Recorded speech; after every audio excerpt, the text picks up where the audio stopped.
Welcome to episode 7 of the Toke Podcast.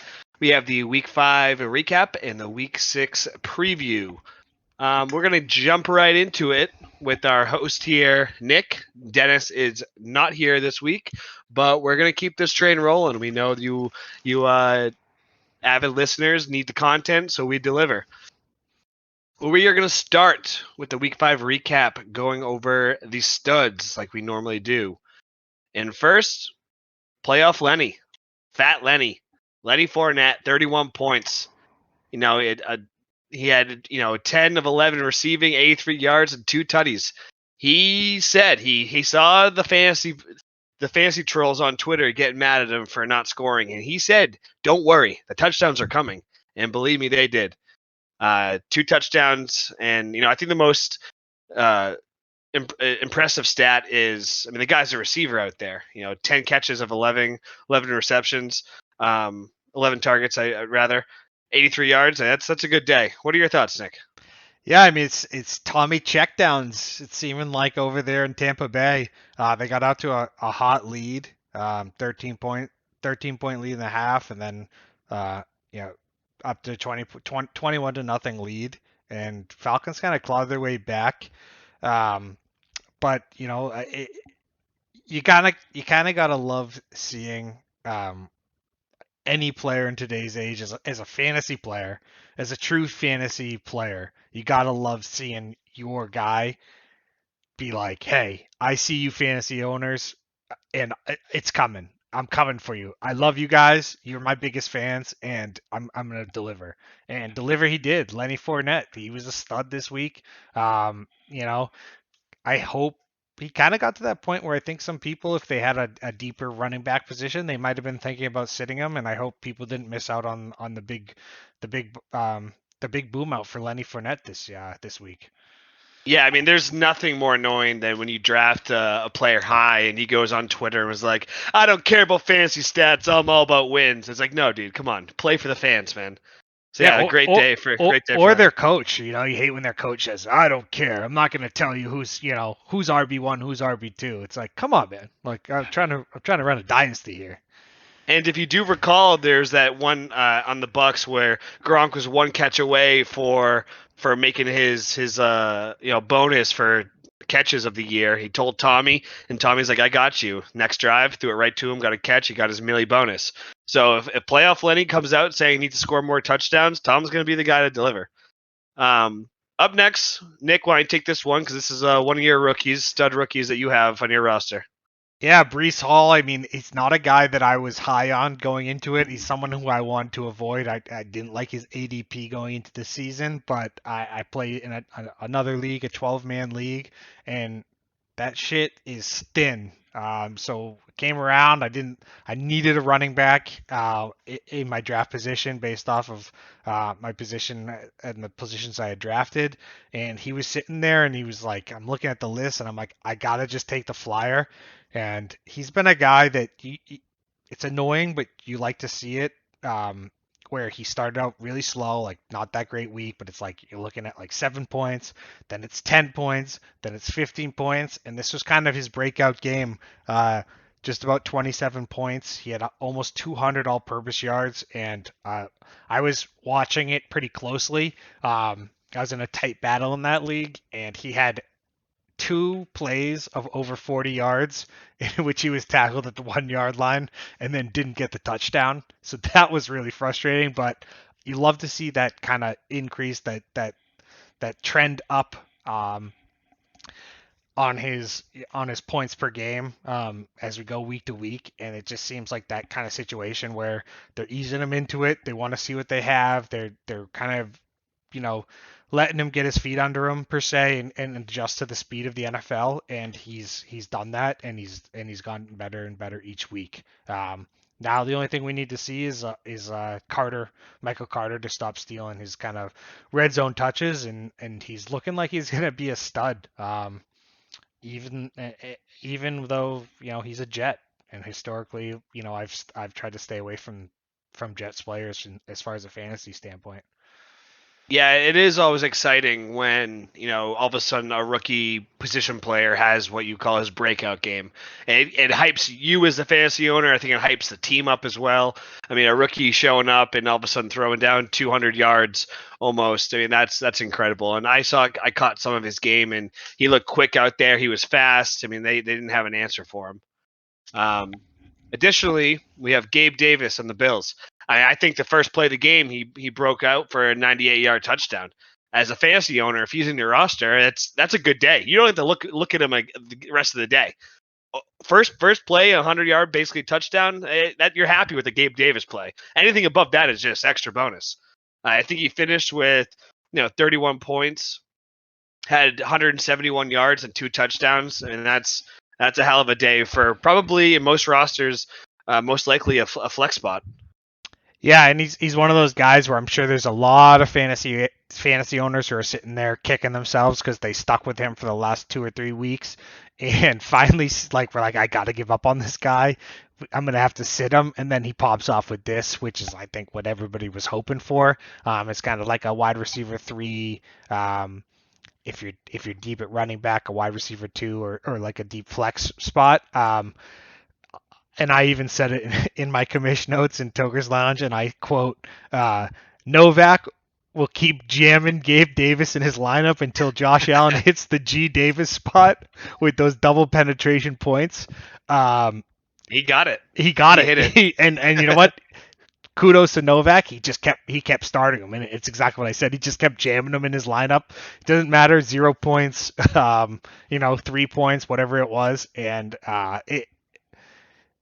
it paid off for Novak, and Gabe Davis. He's the guy we thought he could be with that Josh Allen arm, airing it out. But yeah, he looked great. Yeah, I mean it's always kind of a rule of thumb with fantasy that if players have bad games, you got to stick with them. There's nothing worse than a couple bad games. You sit them, then they go off. You got to ride the lows, and then you get the highs with it.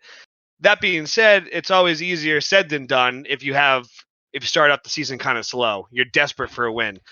Novak's luckily that he's can be able to still pull off some victories while riding Gabe Davis lows. But if he pops up like this, he's going to be sitting pretty, which he already is in the rankings. Here we go. We're going to go some duds in Titus.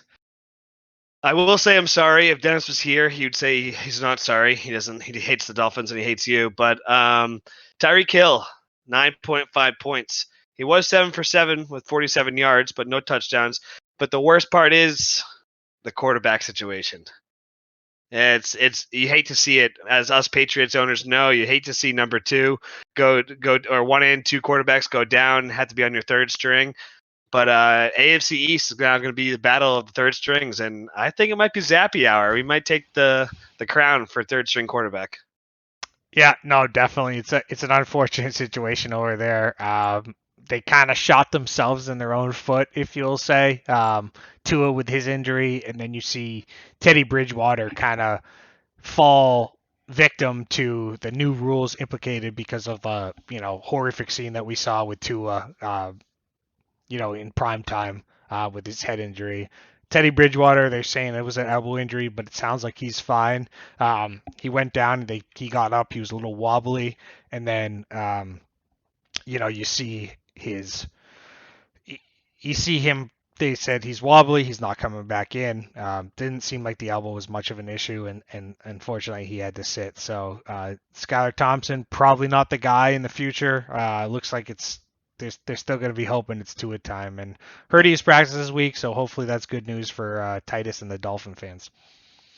Yeah, we're at a weird spot since the Tua injury in the NFL right now, where either people are going to be taken out longer than they have in the past with potential concussions, or on the other hand, we're going to see more roughing the passing calls, which we already did last week, to try to make up for any egregious kind of hit, or not even, but just kind of make up for that. So it's kind of a weird situation, but it is what it is. Additionally, we have CeeDee Lamb as a dud, only 7.8 points. He was 5 for 8 for 53, no touchdowns. I mean, on one hand, he's had some good games with Cooper Rush, so it's not that it's a quarterback issue. but it kind of is a little bit because they are kind of just winning on just game management and good defense. So you're probably, until Dak comes back, you're probably going to have these dud-like performances because they're not really going to rely on Cooper just to sling the ball out and win in the air.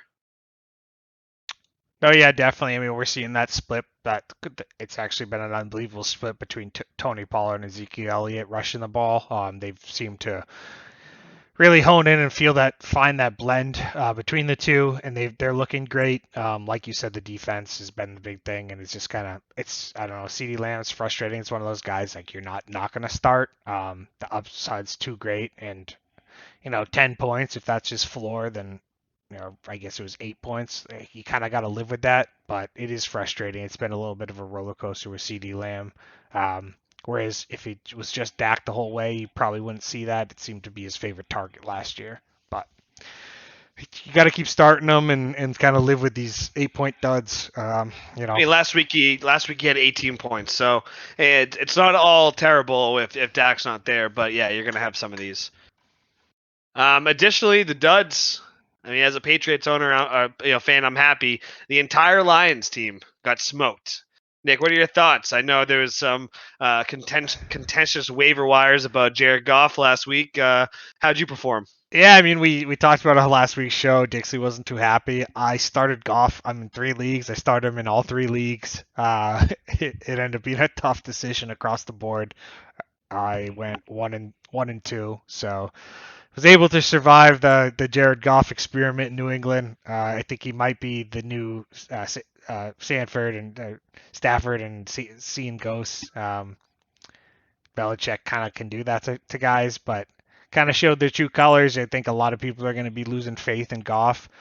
I like him having a bounce back. I think Bill is a very unique way of making not elite quarterbacks look very, very mediocre. But it was tough. I also have the Sun God in many leagues, and I think like 3 minutes into the broadcast, I heard that there was going to be some sort of a snap count for him just to kind of ease him in, which wasn't great to hear.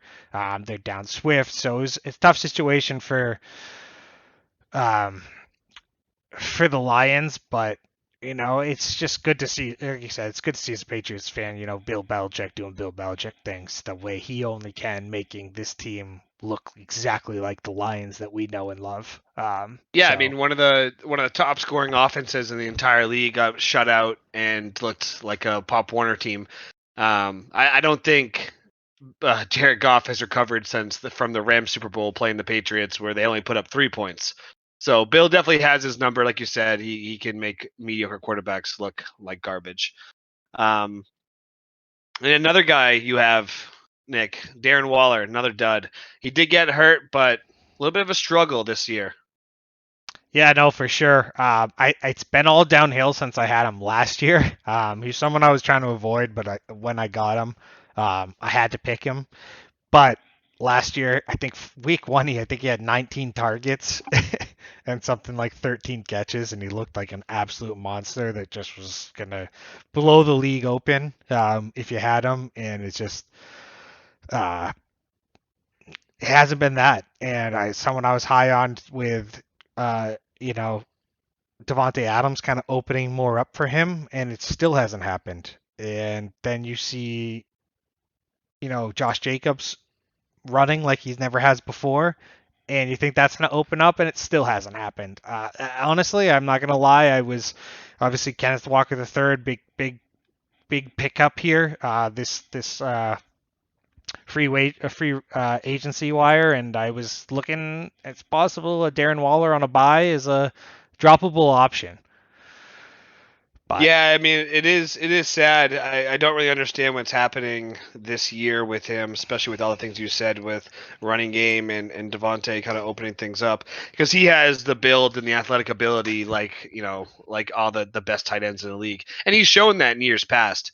But for whatever reason, he's not. Maybe he's just dealing with injuries this year. He's kind of breaking down a little bit. I'm not entirely sure. But yeah, he's not really performed to the level that he has and should be performing. But speaking of Darren Waller, we had some close matchups this week. We had 2 games that came down to the battle of tight end. the Waller versus Kelsey Monday Night Football showdown. I'll start with Toker's Lounge. Jesse played Dennis. They went into it Monday Night Football, a 6-point difference in favor of Jesse, who had Kelsey. Dennis had Waller. Jesse was trying to say it's going to be a close match, and Dennis was already conceding the match. And sadly for Dennis, he was a bit foreshadowing what was going to happen. Waller got hurt or just kind of got taken out with a re-aggravated injury or whatever it was, and Kelsey, went God mode. We also had Nick and Mel and Sunbeers. Nick, if you want to describe your situation there. Yeah, I mean, I didn't have much hope. I saw the writing on the wall. I'm a Kelsey owner in another league, and barring the man getting shot on his walk into the stadium, I knew I had no shot. Pun intended. But I will say I watched the Thursday night games with Melissa. We didn't end up watching much of any games. Me, Melissa, and Brandon went out to the bar. The game was awful. One of the worst football games I've ever watched between the Denver Broncos and the Indianapolis Colts. I had Judy. She had McManus, the kicker, and I was like, hey, Judy, 7 points. I'll take that. That's decent. And she's like, will you? My kicker outscored your wide receiver.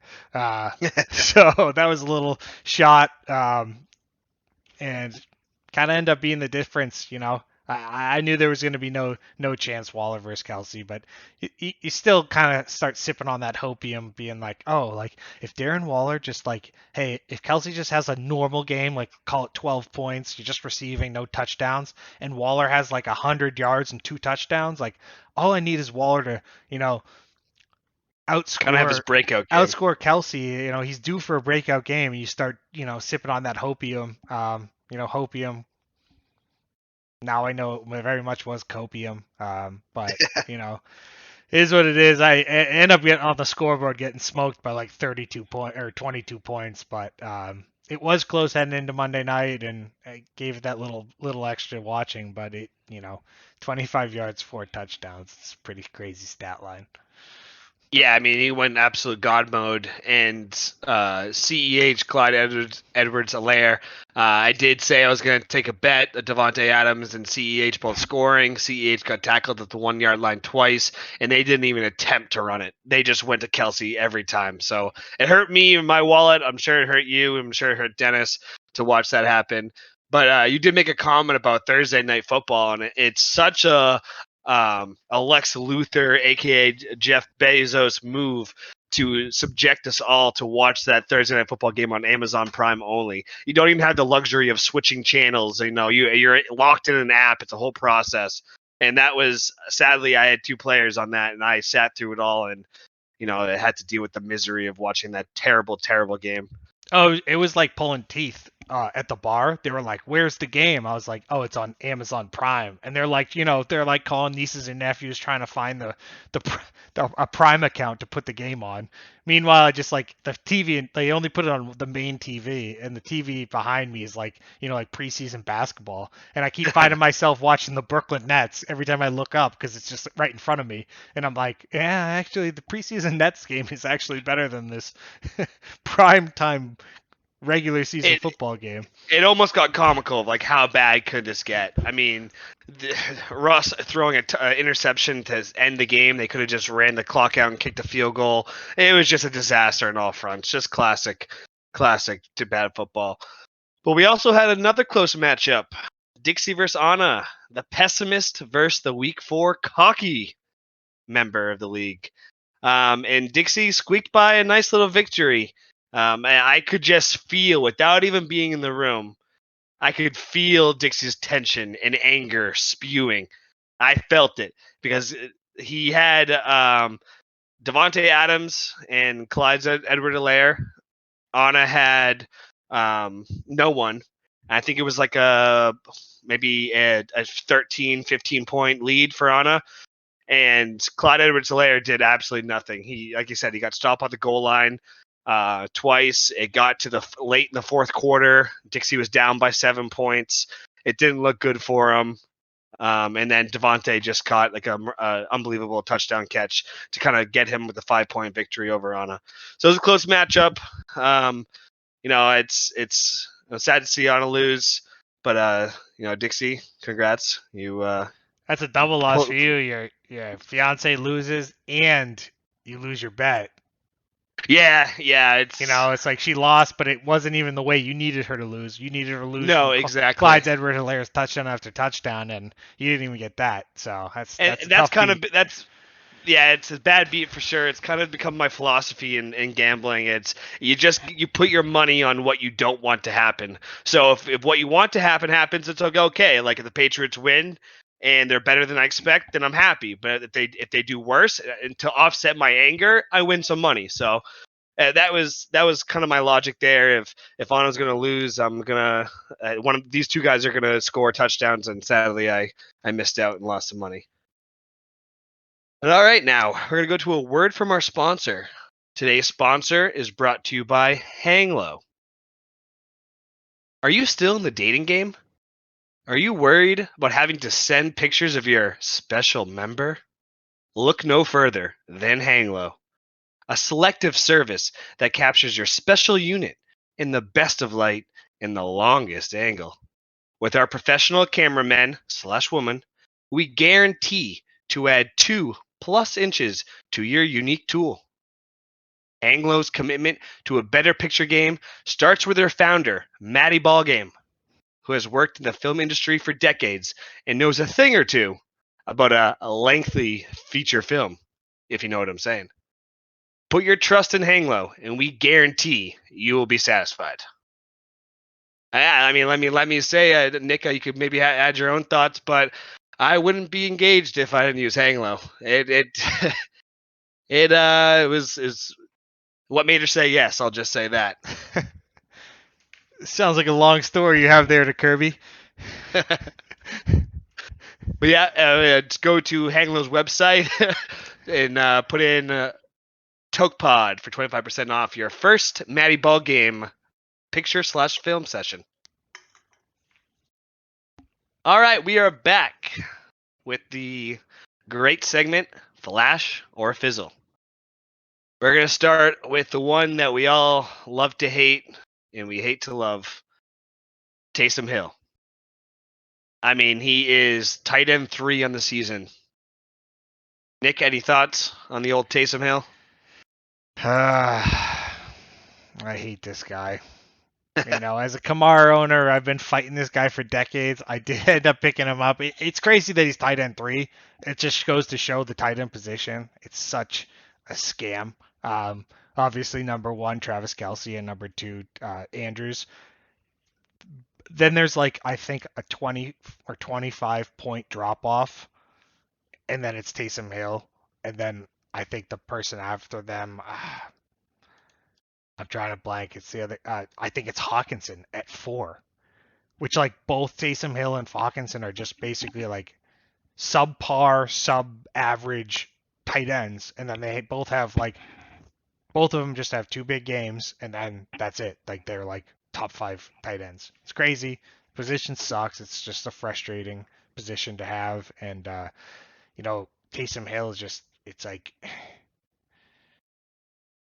you'd think they would use him more in week 4 when you got a banged up Alvin Kamara, you got a questionable quarterback situation, and then all of a sudden you get Kamara back, and Kamara had, by all rights, he had almost 200 all-purpose yards. He comes back, and all of a sudden Taysom Hill. But I think it's just going to be, it's like trying to catch fire. I think Flash or Fizzle, I think he can be Flash, he can be Fizzle. It's going to just be catching fire. You're going to have these weeks, and I just think it's that roller coaster. But overall, I think Flash, I think he's a good guy to be playing because the tight end position is so thin, and I think as far as because of the thinness in that position, Taysom Hill is going to be a good guy to start in that position just because the upside is just so great in a position where the downside is the floor is so low.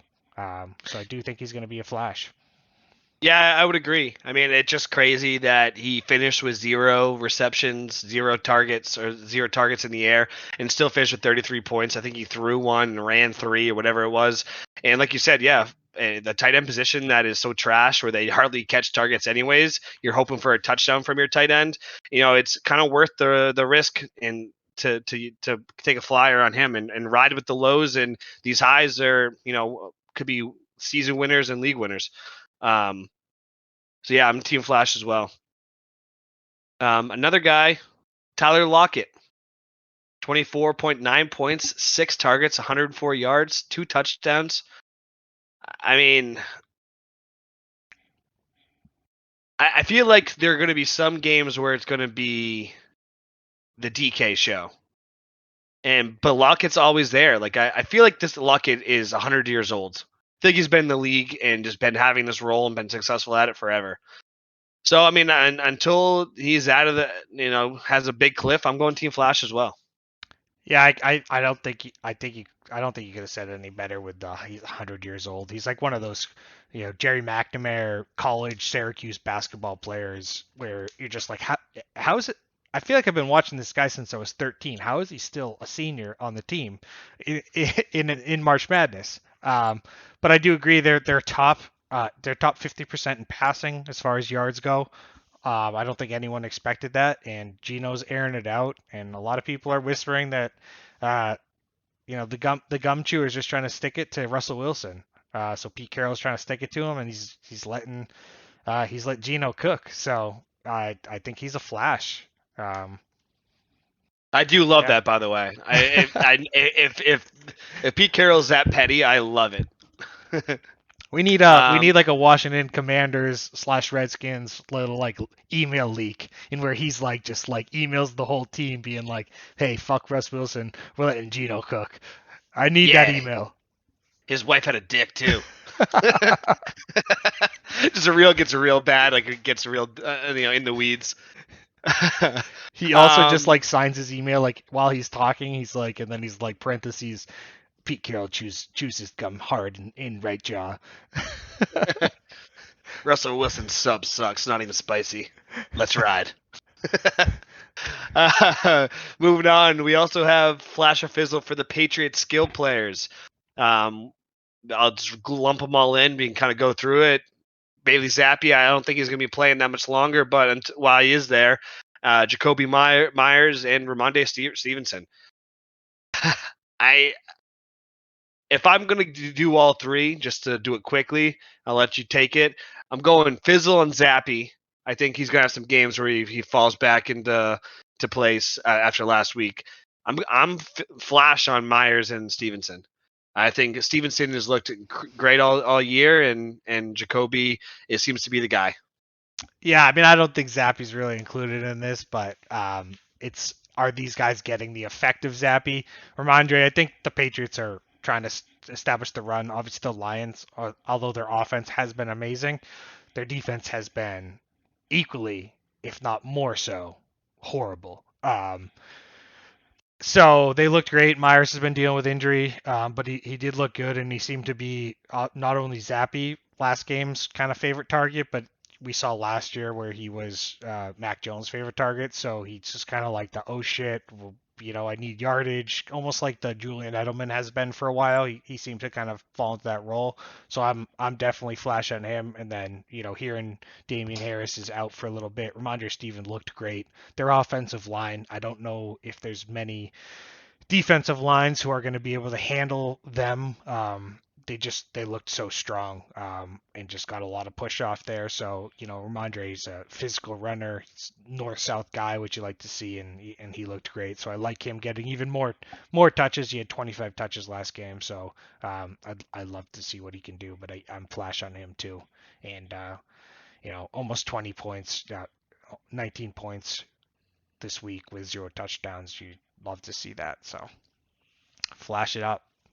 Yeah, I mean, Bill loves to build offenses. I think he's always kind of done it where you're just battling in the trenches with the run game. He's been kind of graced with Brady that they've been able to throw it over the years as well. But his bread and butter is just a strong run game, and Stevenson's looking good. All right, next segment. Were you drunk? Nick, do you want to take this one? Yeah, I mean, I think this is kind of a back-to-back week here. It's kind of a build-up thing of are you drunk? Maybe, the stress of selling his house is getting to him. So he's been, I know I saw him today. He looked very, frizzled. Colby wasn't there. She had been moved into their new house that they're using, meanwhile, before they move into their new house they purchased. Dixie was by himself at the house. I think he said there's a bunch of booze he quote unquote threw out. I think he might have drank it all. And I think we're talking about a combination of the Jared Goff debacle, in which he accused me of being a quote scumbag, and then now this week, Kenneth Walker. This guy is 1-4. He did get his first win this week, but he has a questionable running back position, littered with injuries and subpar performers. He wasted a first round pick on a Steelers running back, and he could have got out there. He has most of his fab there, and he decided to bid $21 for a kind of once in a year player in Kenneth Walker in a Seattle team that likes to run the ball. They just lost Rashad Penny, and they used a second round pick on Kenneth Walker, so obviously someone that the organization is high on.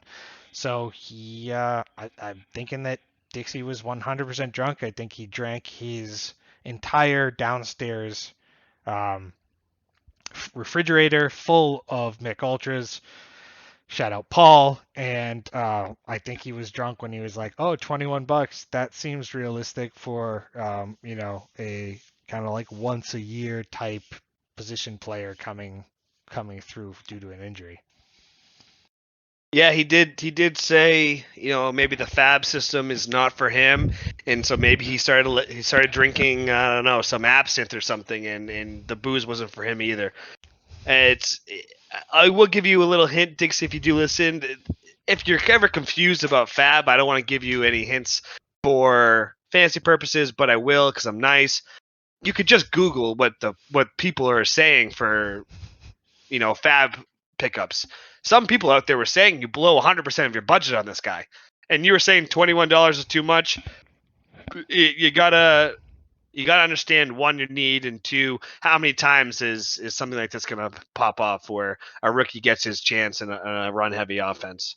So Going on your point, I literally set the league up to be $100 because based off my research, that was the most common, and that when you looked and you Googled, Fab waiver wire each week, most of like the people and the professionals who do like analysis and podcasts or websites and stuff, they all go based off $100 system. So I thought that'd be an easy way to like maneuver the league into the Fab, and allow like the players who someone like Jesse who like was gonna just Google it, take the word of the first thing, and be like, "Yep, all right, cool, whatever. I'm just gonna do that." And look, it's probably what Jesse did, and now he's got Kenneth Walker the third on his bench.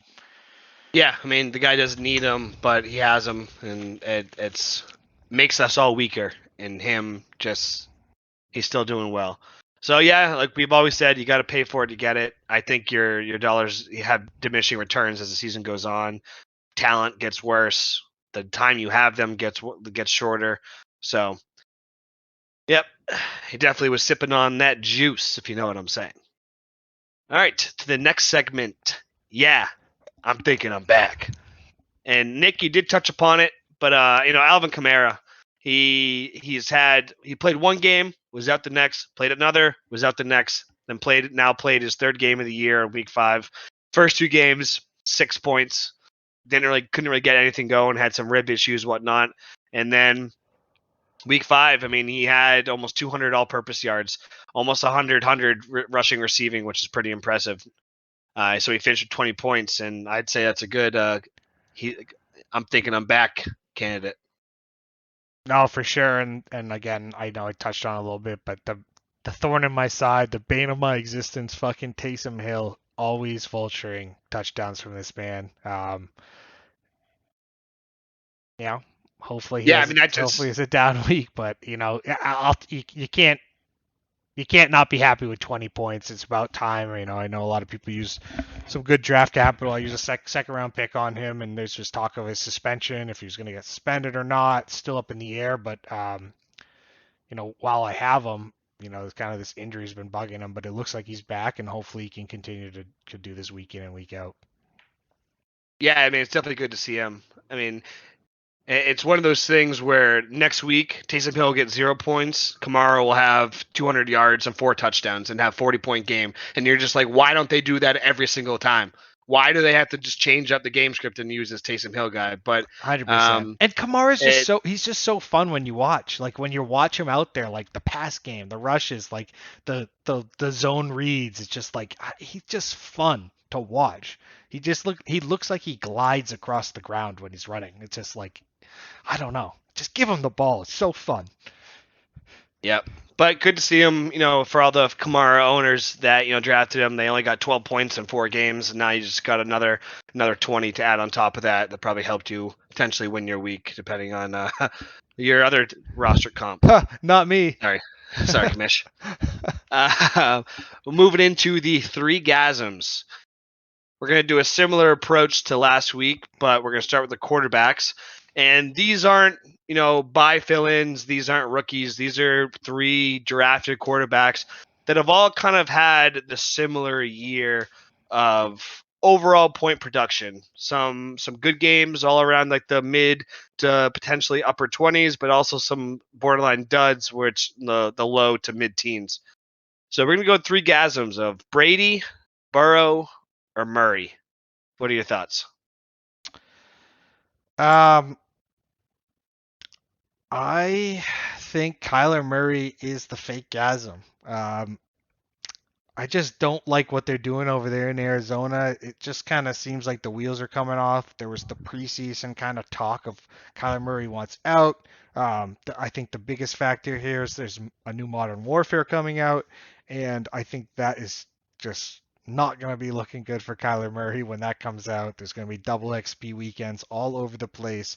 New game, getting loadouts, getting winner chicken dinners with your boys, and I just don't think that's going to work out well for Kyler Murray.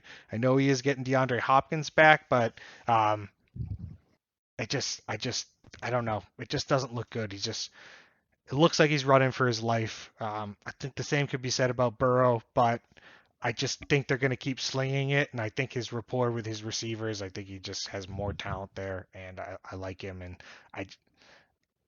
I'm never going to call Brady a dud. The guy is a full-blown orgasm. So yeah, I mean, as we all know, with with gaming, it's always when you have some sort of responsibility, whether it be studying, taking the dog out, or just studying the playbook and getting ready for your matchup in the NFL Sunday. It's very easy to say one more game, one more drop in. We'll go till we lose. Oh, we just won. We got to keep going. So I do hear you on the new Modern Warfare coming out, but I am gonna go Burrow in this one. It's hard for me to say that, but the guy is just getting destroyed out there. He is running for his life. I know him and his connection with the receivers is good, but it's hard to feel excited to play him every week. He has the potential we all know, but I feel like Brady is he's almost automatic, and Brady always gets better as the season goes on too. He starts kind of slow, and then by the mid to end, he's back to Hall of Fame Brady, which he always was. But he starts slow. And Murray, I think when Hopkins comes back, that just opens up the passing game that much more. And their running game is kind of weak, so I don't know. Maybe they'll have to rely on his legs more once that passing game opens up. So I'm going to go Burrow as the fake gasm overall. All right, now we're going to go to the wide receivers. And these receivers are kind of like the second option, pretty much available on waivers, and had some decent weeks throughout the season. So we're going to go Alec Pierce, who's on the Colts. For those of you who don't know him, he's a rookie. Donovan Peoples-Jones, which is on the Browns, and then Devin Duvernay, who we've talked a few times. I don't know. I think I'm gonna go Devin Duvernay. I think I've said it before because I'm pretty sure we've talked about him throughout the weeks here. I don't feel confident. It's gonna be Lamar. It's gonna be Mark Andrews. Maybe you're gonna get some big games from Duvernay, but Alec Pierce, he's had back-to-back 10-point games. So, and with Pittman opening up things, he may be the solution to help their offense get rolling. What about you? Yeah, I think it's Alec Pierce for me. I think he's a lesser known guy.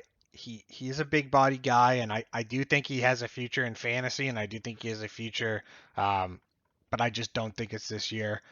I don't trust the Colts at all. I think Jonathan Taylor is gonna figure it out once he gets healthy and once he gets right, and I think they're gonna try to keep the ball out of Matt Ryan's hands as much as possible. I do still think Michael Pittman is very much the guy, and he hasn't had a great season. I think Alex Pierce has kind of benefited from that, but I do think Pittman's going to figure that out. And then I like I like Naheem Hines. Once Jonathan Taylor gets it figured out, I like Naheem Hines out of the backfield, and I just don't think he's the guy. Um, Donovan Peoples-Jones kind of a slower stock, but I think he picks up once Watson gets back, and Devin Duvernay. It's just kind of I just got a thing for guys when they're part of the punt return and the punt and the kick returns. They just obviously just absolute freak athletes, and it's just guys that it looks like teams want to get the ball in their hand. And I think they've been trying to do that. He's got some rushes, some hands-offs, just to kind of try to do whatever they can to get him the ball, some short pass screens. And I think he's, as long as he can stay healthy, obviously that's the big thing with him. But I do think he's going to be there. And I think as far as a passing game goes, that he's in the most electric passing game offense. So I do think he's going to get his. So I think it is Alec Pierce. Yeah. Yeah, no, I hear you. And I mean, Donovan Peoples-Jones hasn't really done much, but the Watson comes back, I think week 11. So you may have a few weeks until you can maybe wait a few weeks to pick him up if you're not in a desperate need as for a wide receiver now. But I would grab him before if you or need someone and you're high on him. I would grab him before Watson comes back, just so you don't have to waste fab or do anything like that. All right, now we're going to move into the running backs. These are all, I would say, number two guys overall. Some are rookie. You could either be a rookie or you just become more of the hot hand, so they're running with you. But we're going to go with Kenneth Walker, who we touched upon. Big waiver pickup this week, probably the biggest of the year. Brian Robinson, 2 shots to the leg. He's back. And Raheem Mostert. He's been on a few teams, but now on Miami. So this is tough, and I hate to say it, and I'm probably gonna bite my tongue after we see a few couple games, but I'm gonna go Brian Damn Robinson. right you are. I knew you would.